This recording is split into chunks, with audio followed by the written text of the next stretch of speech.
all right, I'm coming. I'm coming, hold on. Lark? What is it? You were right, Julie isn't the killer. What happened? It's Frank. I found this in his room. I didn't realize it was his journal or I wouldn't have opened it. This describes the murders in detail. They're all there. Bennett Devlin, Grace, Dr. May, Jake. Is this Frank's handwriting? Yeah. Who else knows about this? No, when I came here first thing. I've got to call Garcia.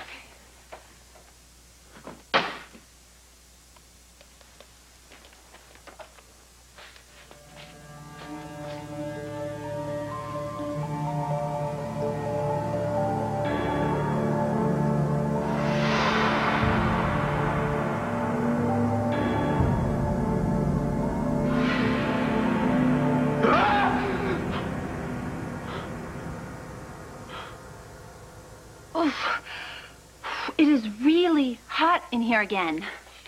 Touch that window again and you die. Okay, that's right, the little mosquitoes. Okay, that's right, the little mosquitoes. You know, those mosquitoes almost ate me alive last night thanks to you and your stupid allergies. We just had to have fresh air. It's hot. It's oh so very hot. And now I'm oh so very hungry. Hey, what are you eating? That looks like that food we get at the zoo. Serena and me to feed the baby deer. It's trail mix. Trail mix? Is that all you brought? Did you bring anything else? You know, there are some fish cuts in the garbage. You could make your own sushi.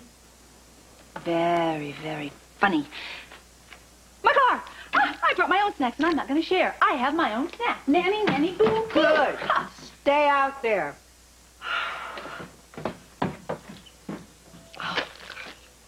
Born in a barn.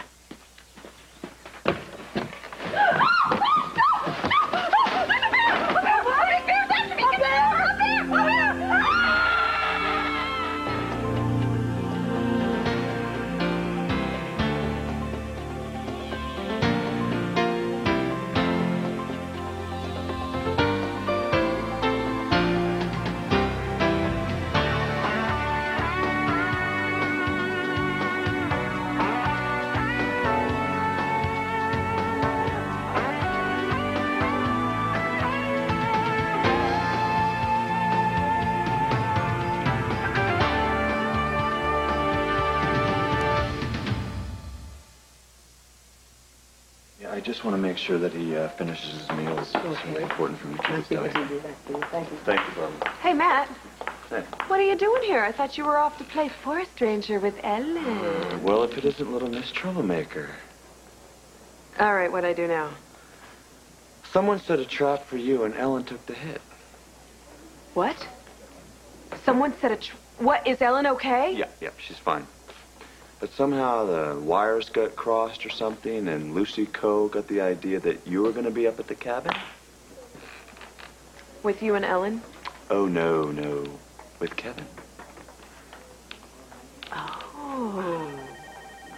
So Lucy thought that Kevin and I were going to be snuggling up at a cabin in the woods. Oh, wow, this is too good. Oh, this is too good. Well, it's not what Ellen thought when she walked in the door of the cabin and a bucket of fish guts fell on her head. Fish guts? Fish guts fell on her head? Oh, that is horrible. Oh, poor Ellen. Wait a minute. Lucy was going to dump fish guts on my head? What is this woman's problem? What is her problem? I just can't believe it. Look at her. I don't want to believe it either, but facts are facts. What's up? You guys haven't heard? Heard what? They traced a call from the killer last night. That's great. Oh, did they get him? What happened? What happened? Traced the call to Joe's house. What? Yeah, and they arrested Julie. Julie? And it doesn't look good for her. Garcia apparently found her with some electronic device that alters your voice. A voice activator. Julie's the murderer? I mean, she tried to electrocute me? It's not possible. No. Well, did they arrest her? Yeah, and they charged her. She's down at PCPD. Could she be guilty? No, she's not guilty. Well, what does Frank think? Frank doesn't buy it either.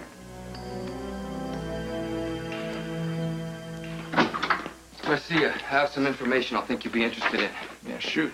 I just came from 4th Street Copy. I showed the owner there pictures of 4 other suspects. Victor Collins, Eve Lambert, Chris Ramsey, and Lark. The guy was able to identify all 4 of them as customers. Frank, this isn't news to me. You already questioned that guy thoroughly. Well, then why did you arrest Julie? There are 4 other suspects there who could have written that phony letter from Greg Cooper. Because we found Julie in your house alone with a voice activator immediately after we traced the call from the killer to your home number. Come on, Garcia. Julie said she didn't know anything about that box. You can't ignore the possibility that this was planted. Julie's been our primary suspect from the very beginning. The more we investigate, the more that the evidence points to her. So what you are telling me, then, is that your mind is made up. It doesn't matter who committed these crimes. You have Julie in jail, and you won't investigate anyone else. Look, Frank, she's your girlfriend. I understand that you want to help her, but you can't argue with the facts. She doesn't have an alibi for the murders. Her fingerprints were all over one of the murder weapons, and I've got an eyewitness that saw her kill Grace Sullivan. I'm sorry, but as far as I'm concerned, we've got our killer. You know, Garcia, you and I both know that all of this so-called evidence is arguable at best. You don't have Jack.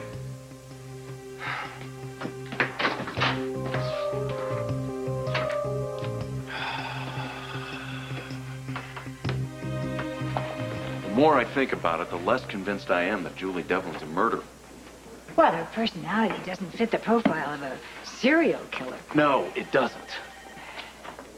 I suppose it's possible that she has dissociative identity disorder, but I've never seen signs of multiple personalities in her. Have you? No, never.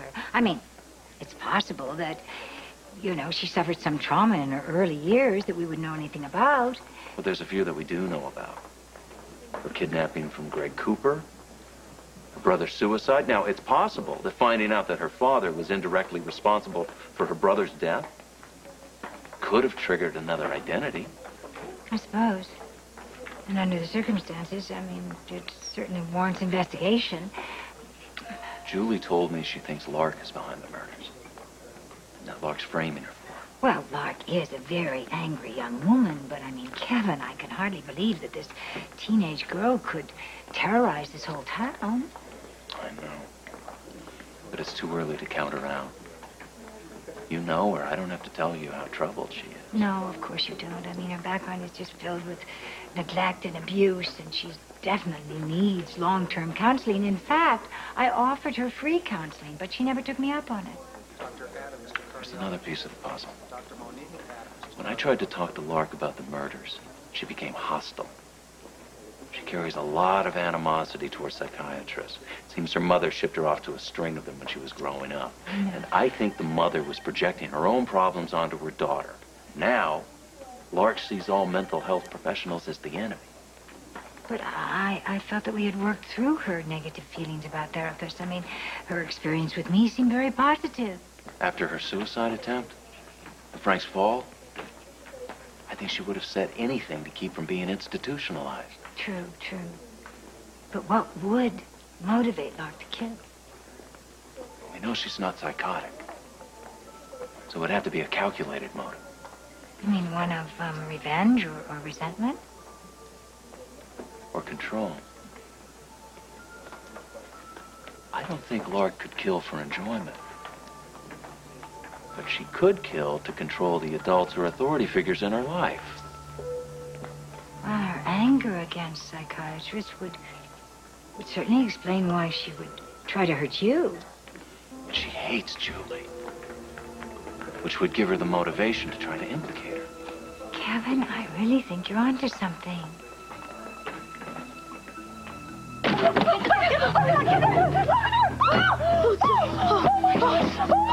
Oh my goodness.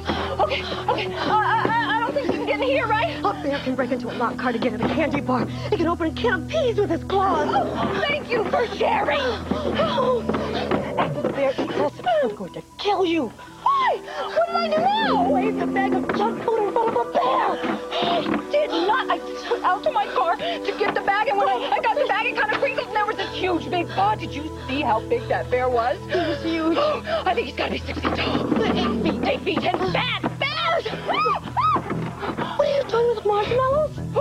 Why? I'm just so starving, I dropped all the other food, but at least I saved this measly little marshmallow. Are you insane? That's what the bear smells. That's what he's after.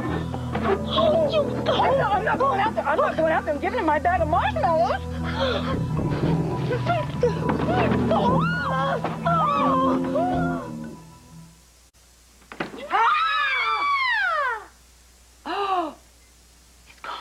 All right, get the door.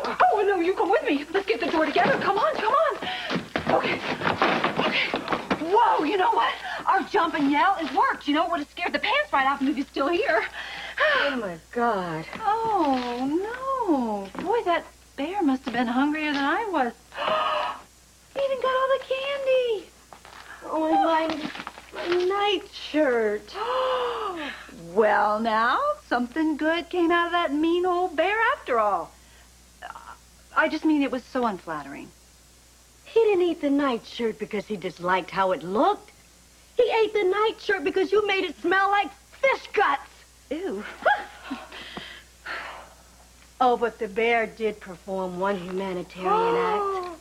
Now some lucky person will be spared the agony of having to listen to you.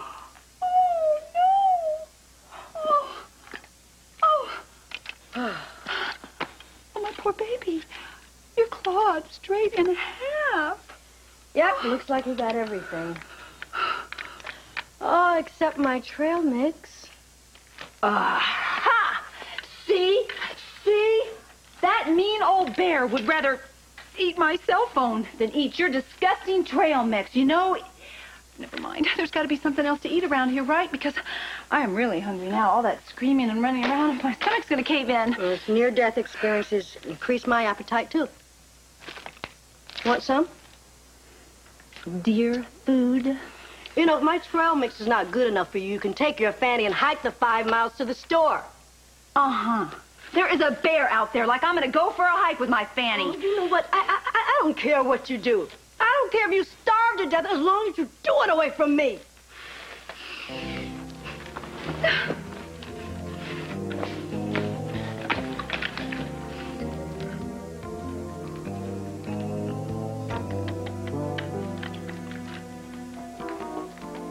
Dr. Carvey to 410 East.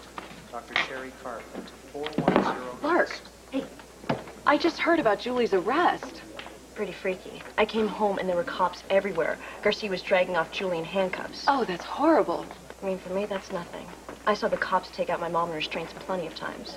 How's Julie? I don't know, I haven't seen her, but Frank says she's okay. And how's Frank taking this? He's climbing the walls, trying to prove that someone set up Julie. Well, I can see how he might think that's the case. I mean, I can't imagine Julie committing all those murders. Well, her father maybe, okay. But Grace? Jake? Dr. May? Some people just snap. I mean, my mom was like that. One day she'd be fine, the next day she'd be chasing me around with a hammer. How awful. Got used to it. You shouldn't have had to. Lark. Hi. Lark, how are you doing with everything that's going on? Why do you want to know? So you can analyze my every word and blame me for a bunch of stuff I didn't do? Lark, I offered you counseling, free, after your attempt at suicide, but I never heard back You from didn't you. hear from me because I'm not interested. I thought you found our sessions helpful. Therapy is a big waste of time. If you ask me, shrinks are the real wackos.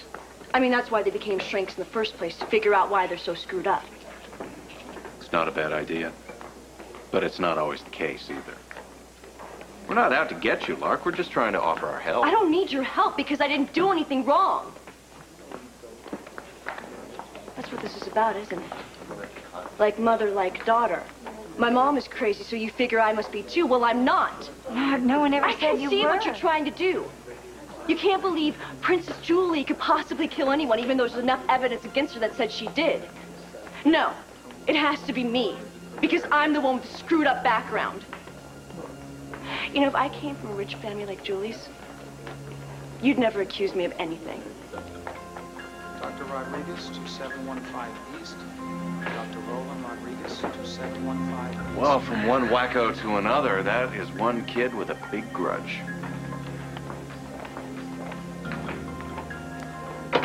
Oh, you know, I really do hate to eat raw, cold marshmallows. There's nothing like a roasted marshmallow, you know, over fire, but, well, I guess the fire is just too much right now. It's kind of hot and stuffy in here still, and I really don't even know how to make a fire. You know, at our lighthouse, when we wanted a romantic fire, Kevin would always make those fires, you know? I'm not even sure how he did it. I mean, I know you need matches, kindling, maybe rolled up newspaper or something. I didn't watch you make that fire over there, and so... You made the fire first. Hey, I will give you half a bag of my marshmallows. You'll make completely in love with the sound of your voice? Or is this non-stop chatter for my benefit? If it is, I'll assure you I can do without. Ask me, Kevin is one lucky man to be away from you. Don't hold back. Why don't you tell me how you really feel? Oh, well, since you ask, aside from being selfish, lazy, and a big prima donna, you are mean-spirited, cruel, and vindictive. You do not know anything about me. Oh, I know that a bucket could have hit me on the head and broken my neck. You almost killed Serena with your spiteful tricks, and even that didn't teach you a thing. You are a self-centered, dangerous woman. Lucy Coe, speechless. It must be a first. Well, I will take this moment of silence as a blessing, and I am getting while the getting's good. I can't stand being around you for another minute. And if the roads are washed out, then I will just hike it out of here. It'll be worth every step to get away from you. And don't you follow me.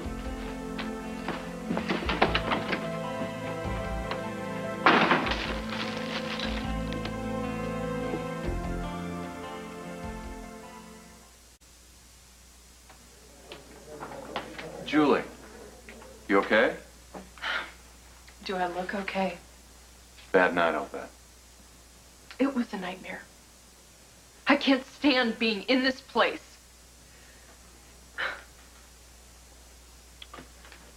Julie,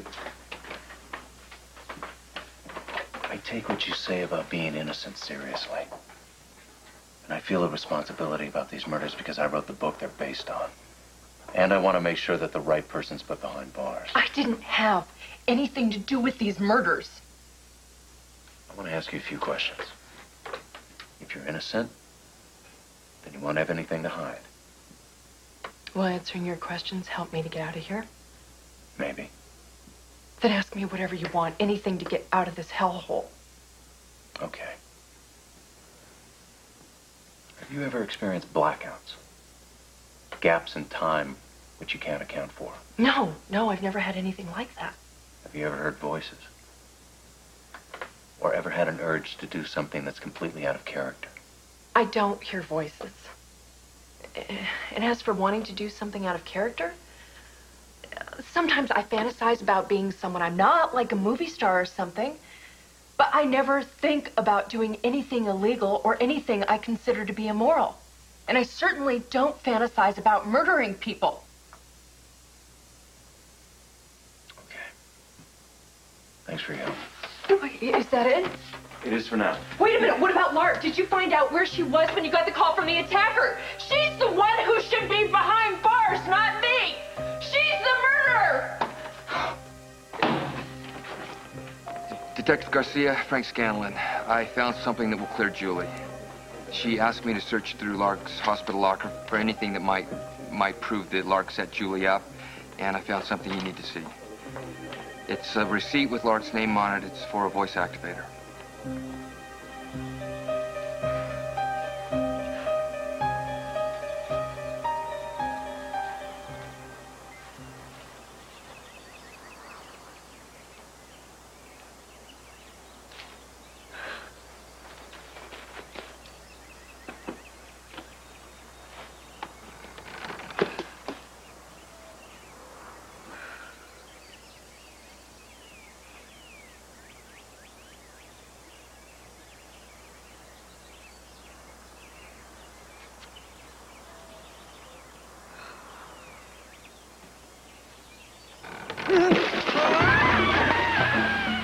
Now, this is the life. I'm happy as a little clam. I wonder if that crabby old Ellen Burgess is half as happy as I am, wherever she is.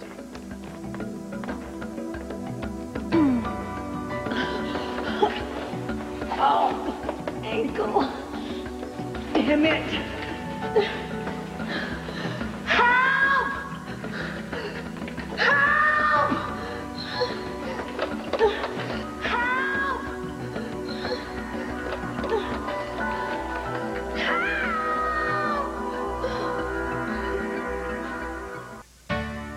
Tonight, it's the summer's biggest hit. Critics call it the best new series since Ally McBeal. Don't miss an all-new Maximum Bob, ABC tonight. Is Julie the general homicide killer? Take the Port Charles Daily Poll, only at abc.com.